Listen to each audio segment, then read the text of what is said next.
All right. Can you see my desktop? Yes, I can. Okay. So today we'll be seeing the lab demonstration of vPC. We have already covered the theory section. Hope you all are comfortable with the concepts of vPC and how it works, right? So we'll be seeing how vPC is configured, set up, and what are the basic things we need to look at based on the troubleshooting process, okay? Yeah, and if you feel if I'm going too fast or if you have any questions, feel free to stop me up in the middle, all right? So we have a Nexus 7K connected to Nexus 5K. Now I have created two VDCs on Nexus 7K, so I'm segregating them into two different nodes. So if I do a show VDC, I can see a different VDC type over here, right? So one second, I need to switch back. Show VDC, and if you see here, you'll be noticing that I have three different VDCs, but this is mainly the one that we'll be using, which is connected to the Nexus 5K, all right? So this is the VDC1, and this one is the VDC2. Right now, the Nexus 7000 is having M1 and F1 modules. So if you do show module, you'll be able to see all the modules present on the Nexus 7000 chassis, right? So there are two F1 modules. There are two M1 modules, 10 gig modules. So what I've done is I've allocated one F1 module and one M1 module to each of the VDC1 and VDC2, and we'll be using those to set up the vPC environment, all right? Now, so to begin with, the very first step in setting up the vPC, as you all know, is to create the vPC domain, right? So I will be creating the vPC domain, but I'll be doing the configurations simultaneously on both the Nexus 7.1K and N7K2, right? So if you get lost somewhere, just stop me wherever you have any questions. All right. So in order to create a VPC, the configuration is VPC domain and the domain number. Now, by default, the feature VPC is disabled. Now, if I try to configure VPC and do a question mark, I won't be able to see anything, right? So in order to enable VPC, I need to enable or get the VPC configuration up. I need to enable the feature VPC using the command feature VPC, right? So this will enable my VPC-based CLI, and the feature itself will get enabled. So if I do show feature pipe include VPC, I'll be able to see that this is now enabled. We'll be doing the same thing on the N7K2 VDC. So show feature pipe include VPC. It's disabled, so let's enable it. Feature VPC. Right, now you see it's enabled, all right? Okay, so the very first step is to create the VPC domain, right? So the command is VPC domain 100, all right? So we are creating the VPC domain number 100, all right? So the VPC domain is created. We'll do the same or issue the same command on the other VDC, VPC domain 100, all right? So now let's look at the show VPC output. Show VPC. What do we see, right? We have the domain ID 100. The peer status is down, not configured. The keep alive is disabled. We haven't done any configuration as of yet. So all the features or the values will either be disabled or failed, because none of the configurations exist, right? And neither we have the CSS communication going on between both the VDCs to exchange the configuration and check for the consistency parameters, right? So after creating the VPC domain, as we all recall, the very first step is to create the VPC peer keep live link. Now, we have links connecting between the N7K1 and the N7K2. So if I do show CDP neighbors, right, I'm able to see that there is a M1 module link connected to the M1 module on the N7K2, right? Ethernet 7/3 is connected to Ethernet 8/3. Remember, the peer keep live link can either be on the management interface or using a SVI, or you have a specific dedicated link. It can be a gig link going over directly connected between the two devices or two Nexus devices doing this. So you can also do it using the management interfaces, but if you're doing it on a physical link, which is directly connected, it's always recommended to use or create a separate VRF for the peer keep alive. Because when you configure the peer keep alive under the VPC domain, and if you don't specify any VRF, by default it tries to take it under the management VRF. We'll see that when we do the configuration. But for now, let's first create the VRF, and then we'll configure the peer keep live link. All right. So VRF context VPC hyphen peer keep alive. All right. Same here. VRF context VPC hyphen peer hyphen keep alive. Let's go back to N7K1. Now we go to Ethernet 7/3 and configure the IP over there. Internet interface Ethernet 7/3, right? No switchboard. It's M1 module, so you can directly start by configuring the VRF. So VRF member VPC peer keep alive. All right.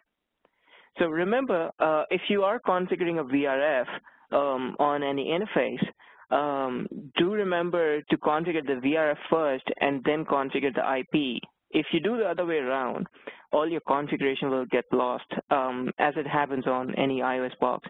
The same rule follows here as well, right? So we assign an IP address of 1111 on N7K1 with a subnet of /30, right? And on N7K2, we go to interface Ethernet 8/3, which is connected to show CDP neighbor, right? Ethernet 8/3 is connected to Ethernet 7/3 on N7K1, right? So we go to interface Ethernet 8/3, right? We assign the VRF member VPC peer keep alive, and then configure the IP address, right? It's already in no-shut mode, so we can do ping 1111 VRF VPC peer keep alive, right? So we got the connectivity directly between the links, right? So now let's get back to the VPC domain. VPC domain 100. Now, I'm on N7K1, so let's start by configuring peer keep alive, destination 1.1.1.2, source 1.1.1.1, and VRF, right? VPC peer keep alive. So either you name default or management or the VPC peer keep alive. It's always good to have a separate VRF. That's what most of the design is followed in all the production environments, right?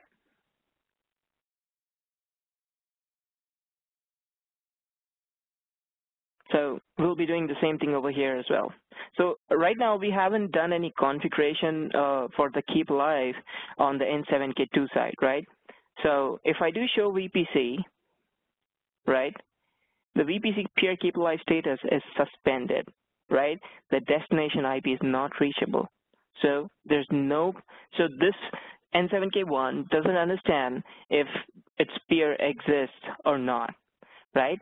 So once the peer keep alive status is up, it's a success, right? Then it'll be able to exchange the keep alive messages and will be able to know its peer is alive or not, right?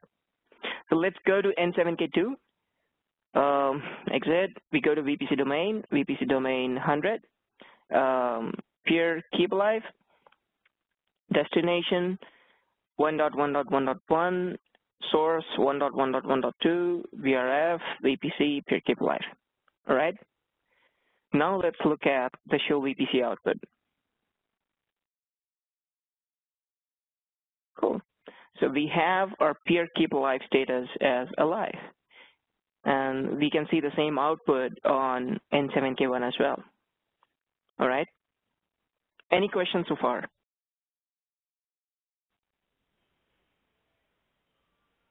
I'm good. Okay, thank you. All right, so we have our VPC domain created. We have our VPC peer keep alive up.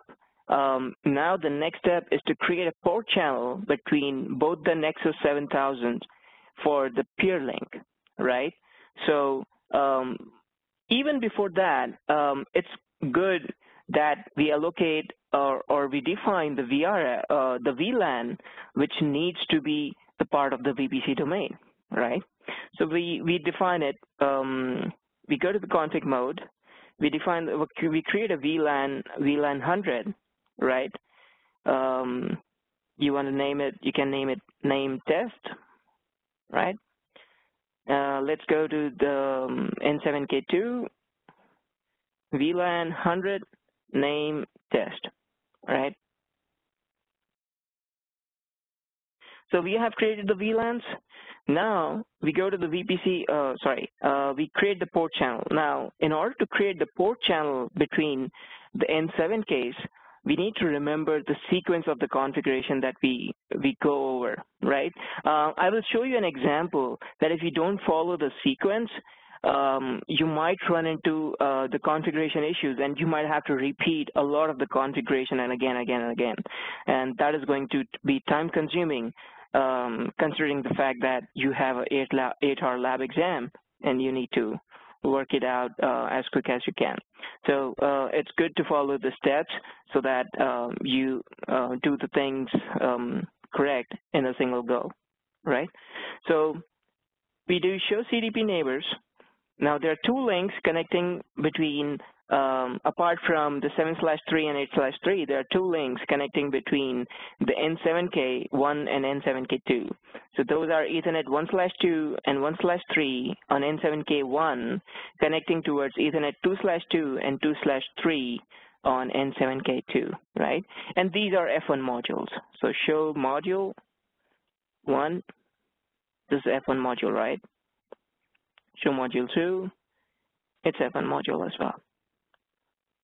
All right, so what we do is the interfaces are Ethernet 1/2 and 1/3.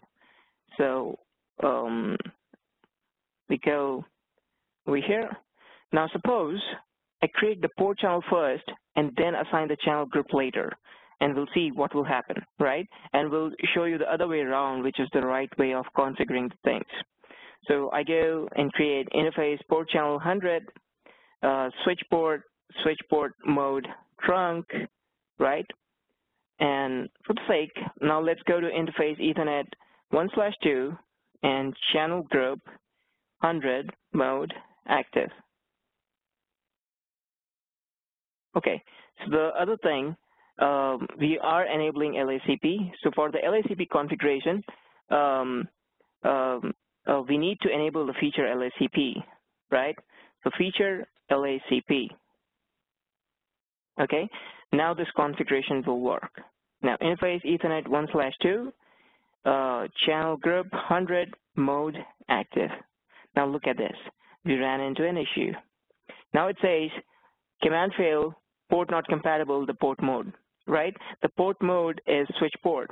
And if we don't specifically configure now on the interface E1/2, we won't be able to configure the channel group command, right? Show run interface Ethernet 1/2.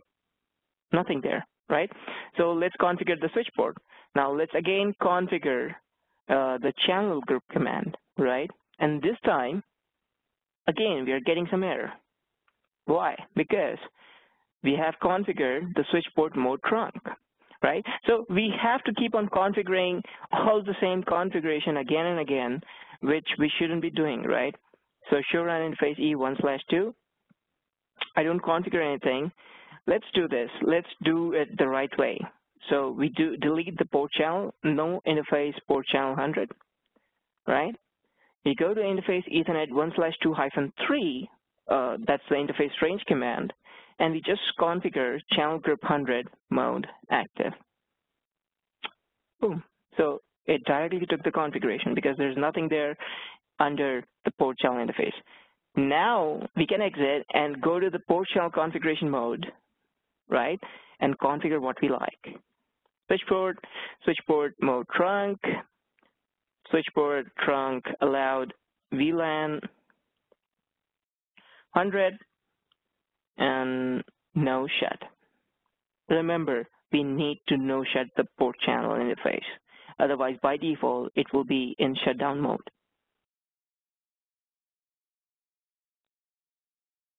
So let's do the same thing on the N7K2 side. Interface Ethernet 2/2-3, channel group. Okay, before that, we need to enable LACP, right? So feature LACP, interface Ethernet 2/2-3, channel group 100 mode active, right?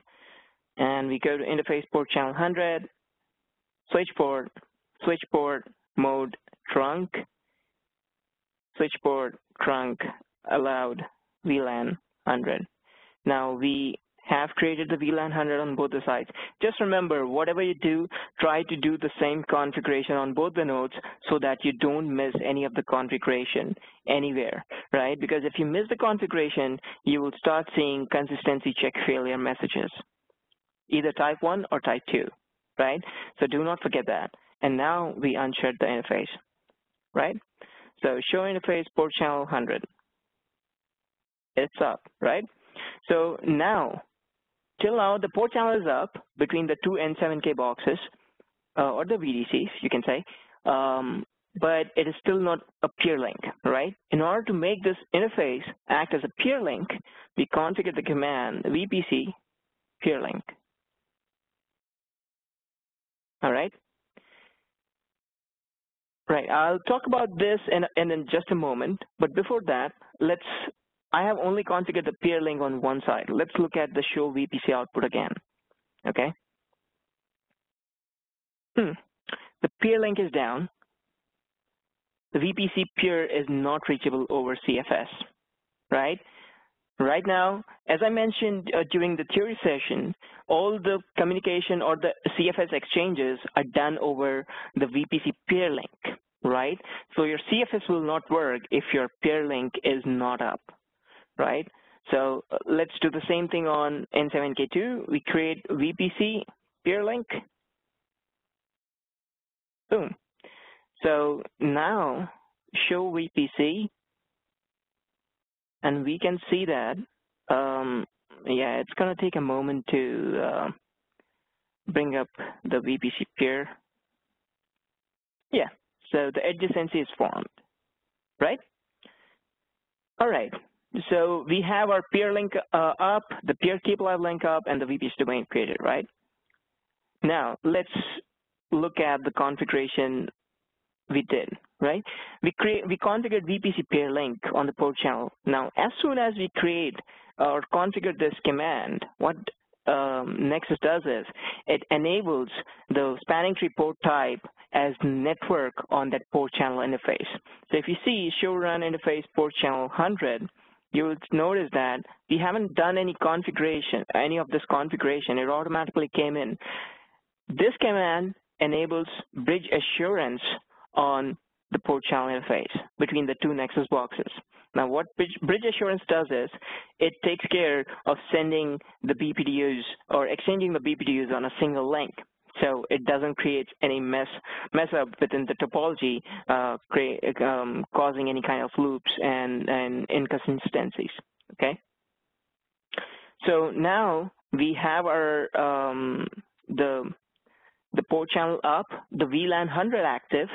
Also notice that when you look at the show VPC output, you should ensure that the VLAN that is part of the vPC is shown in the active status over here, right? If it's not showing, then there's something missing. So keep that in mind, right? So we have created the VPC domain, the VPC peer keep live link, and the VPC peer link. Now, the next step is to create the port channel between the N7K and the N5K, right? All right, so let's look at the links between the N7K and the N5K. So show CDP neighbor. We'll only be using a triangular topology. So N7K1, N7K2, and N5K1, right? So in this triangular topology, we'll be using just this N5K1. We can also have a dual VPC peering if we have another N5K and host or server connected to the N5K. We'll see that in a different scenario, right? But right now, just for the sake of understanding how VPC is configured or VPC works, we'll be looking at just this triangular topology, all right?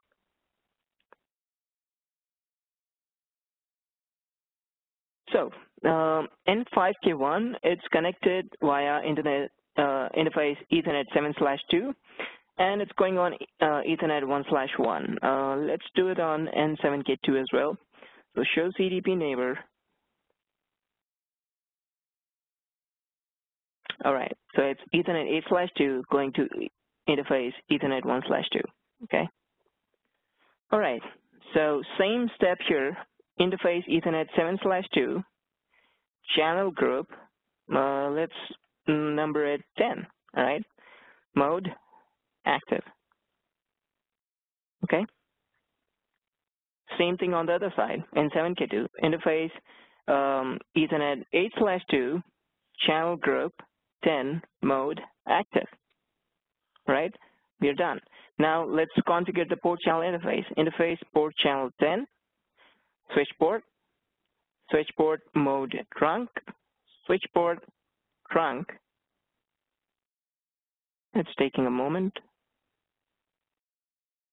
Allowed VLAN 100, right? The same thing here. Interface port channel 10, switch port mode trunk, switch port. Yeah, it's gonna take a moment. Switch port trunk allowed VLAN 100, right? All right, so the next step after configuring the switch port trunk allowed VLAN 100 is to assign assign this port channel to a VPC. So we configure VPC and the domain, specify the port channel number, right? VPC 100. VPC 100, all right? Now, let's go to, yeah, I forgot one more thing, that is unshutting the port channel. No shut. No shut. All right. We go to N5K1. We have two interfaces, Ethernet 1/1 and 1/2. So the first thing we need to do is enable feature LACP. We don't need VPC because we don't have any VPC-related configuration to be done on the access layer switch. So just the feature LACP. Now with the feature LACP, we go to interface Ethernet 1/1 and 2, channel group 10, mode active, right? Interface port channel 10, switch port mode trunk. All right, now before we configure the next command, let's look at the show VLAN output. Show VLAN brief. So we don't have the VLAN 100, right? So remember, we need to configure it. So VLAN 100 main test. We go back to the port channel. Switch port trunk allowed VLAN 100, right? And no shut. That's it, right? Now let's look at the show VPC output on the N7K1. By the way, let's check the status first on N5K1. Show interface port channel 10. All right, it's up. All right, now let's go back to N7K1 and look at the show VPC output. All right, so we have our VPC status up, right? The port channel 10, and the consistency is success, so there's no type 1 consistency. The active VLAN is 100, that's what we needed, and everything looks good and happy. So I think that's it, right? So your VPC is up and running.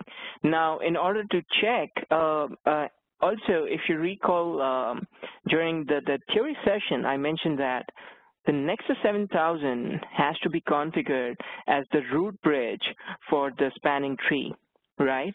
So let's have one of the N7Ks act as a root bridge. Now, which one will be acting as the root bridge? We can also configure one of the N7K1s as the primary and other one as the secondary. By default, it has automatically selected its role, right? Show VPC. So one is primary and one is secondary.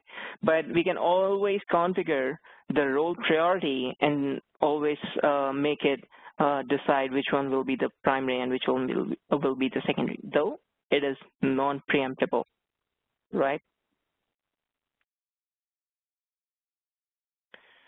So we go to VPC domain 100, right? Role priority. Let's set it to 100. Okay. Remember that when we set the role priority for the VPC domain, the effect or the change will take into effect after shut no shut of the VPC peer link, right? Because again, the configuration, the CFS will get exchanged after after the port is configured up and all that stuff happens, right? So let's shut no shut the port channel interface after we configure it on the N7K2. Okay. VPC domain 100 role priority. We set it to a higher value than N7K1. So let's make it 200, right? And this will take into effect, well, nothing is going to change from this output perspective because this is already in secondary state, right? So interface port channel 100, we shut the interface, right? And we no shut it again. And we just need to do it from one side, shouldn't be both sides.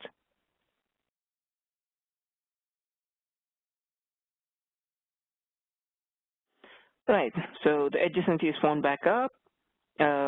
We have our show run VPC, the role priority configured as 100, and the other side is 200.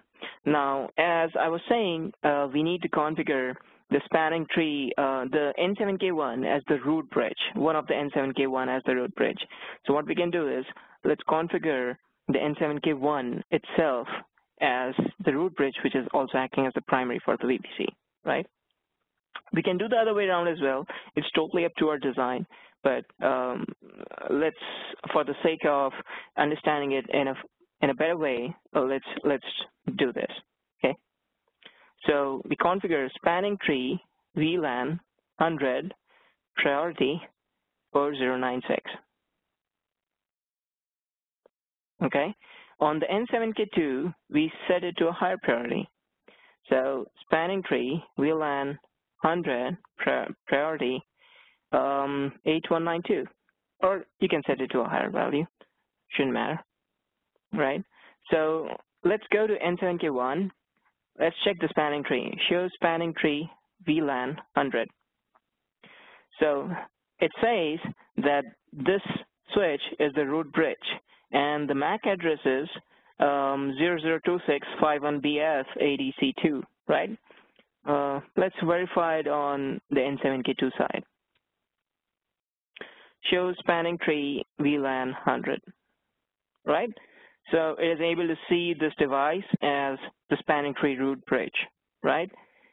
Also, let's check it on the N5K. Shows spanning tree VLAN 100. Boom. So we have our STP root bridge as N7K1, which is also being learned on the N5K side as well.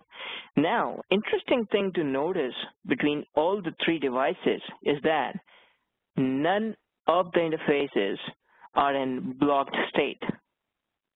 All are in forwarding mode, right?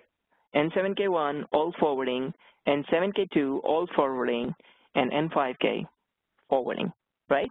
So it's active forwarding in a way, right? So based on the hashing algorithm, whatever the packet comes in, based on the packet, it will do its hash and send it across to the specific link to one of the Nexus devices, and will do all the forwarding, right?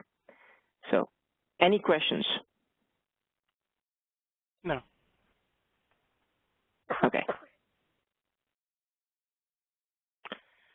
All right. So we can also do a layer 3 testing by doing a ping test. We can create a SVI on the N7 between the N7Ks and the N5K and do a ping test from VLAN 100 SVI on N5K to one on N7K. And since they are N7Ks are both pairing with each other, we can also try to run HSRP. So that way we can also see how we configure HSRP and how it exchanges the active standby state, right? So let's do it, right? So to enable HSRP, again, it is not enabled by default. We need to enable the feature for HSRP. So we configure feature HSRP, right? Also, you cannot create an SVI by default. In order to create an SVI, you need to enable a feature interface VLAN. This enables you to configure a SVI interface on the Nexus 7000 or the Nexus 5000, right? So let's enable the same thing on N7K2. Config T, feature LAC, feature HSRP, feature interface VLAN, right? And let's enable this feature on N5K1 as well. Feature interface VLAN. We don't need HSRP here, so we are all good. Okay. Now let's start by creating SVI interface on N7K1, right? So interface VLAN 100, IP address 100.1.1. We can name it 2/24, right? No shed. HSRP, we name it 100, okay? So priority 100, or let's do 200, okay? And we configure the HSRP IP as 100.1.1.1. All right. Now we go to N7K2.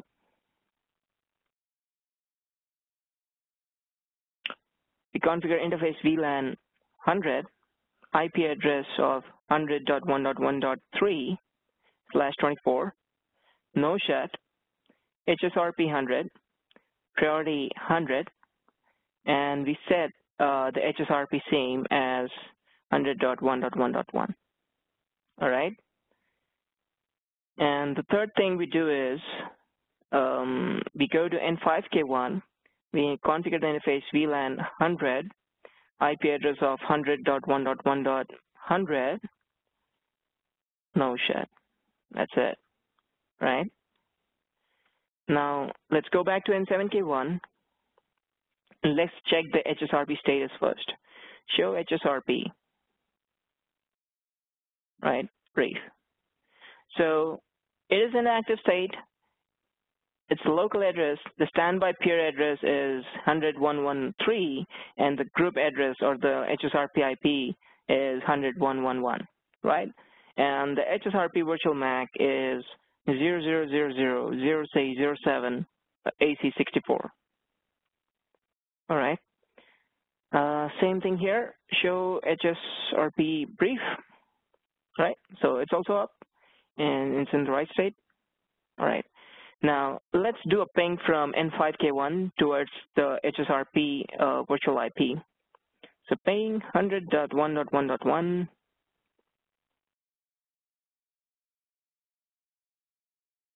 All right, cool. So now we are able to see that there's a reachability from N5K1 to the virtual IP. If I do a show IPR, I'll be able to see the MAC address, the virtual MAC address of the HSRP, which is the right one, right? All right, so we this way we have seen that how the layer 3 reachability can be established over VPC. There are a couple of other configurations that we can keep in mind while doing the VPC setup, right? So let's see those configurations. Oh, by the way, any questions so far, or do you want me to explain anything again, or? Clear. Okay. All right. So show run VPC. All right. So VPC domain 100. There's a command called IPR synchronize. This helps in synchronizing the ARP table between both the VPC peers, right? So we configure on both the sides, VPC domain 100 IPR synchronize. All right, right.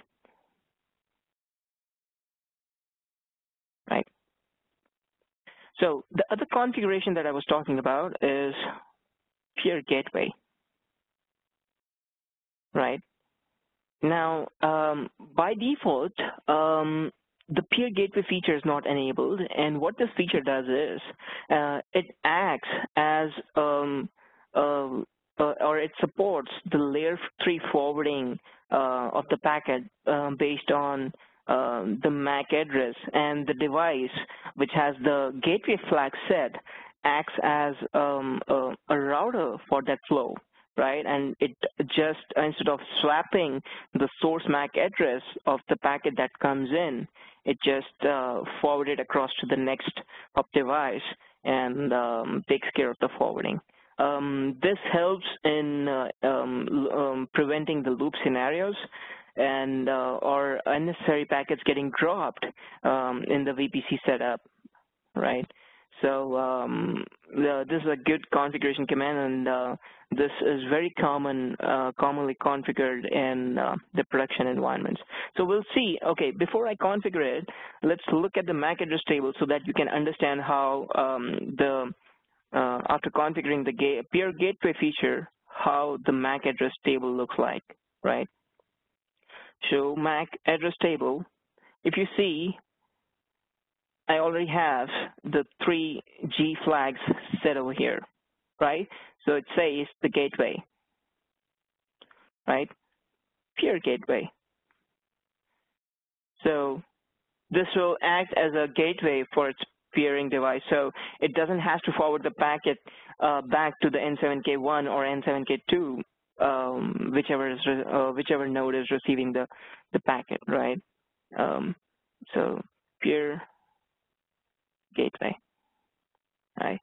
Show MAC address table.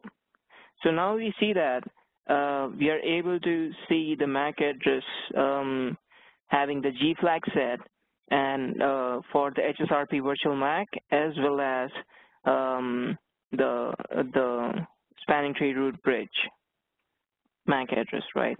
Show spanning tree VLAN 100 ADC2, right? ADC2.